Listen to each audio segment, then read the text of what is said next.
Hi guys! Ito yung working horse. Ang dami niyang karga oh. Yan, nahiya siya. Ayaw niyang pakita yung mukha niya. May dala siyang charcoal.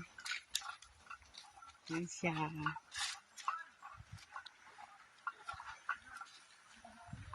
Yan na.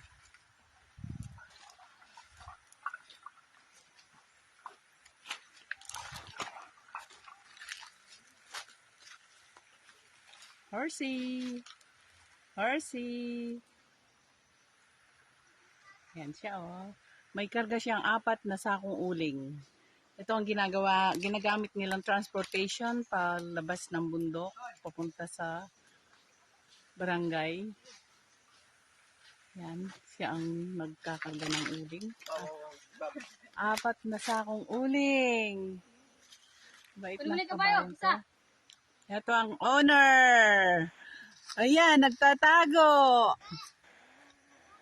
Yan sila. Tumis ang kabayo, ga! Yan. Tumis ang kabayo. Okay. Enjoy your trip. Ito yung mga girls, oh. Bibidyo kayo, ah. Nahiya sila. Ayun, oh. Nanguha sila ng bayabas. Pengi akong bayabas, ah.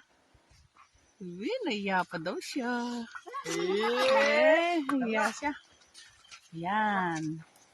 Ayan, si kuya, magkakarga din ng uling. Yun. Yan, kasabay ko silang bababa papunta ng barangay. Nandito pa rin kami sa bundok. Ayan po. Ayan. Ayan, uwi na. Uwi na. Uwi na tayo. O, tara na. Uwi na tayo. Okay, bye. Say bye-bye. Bye.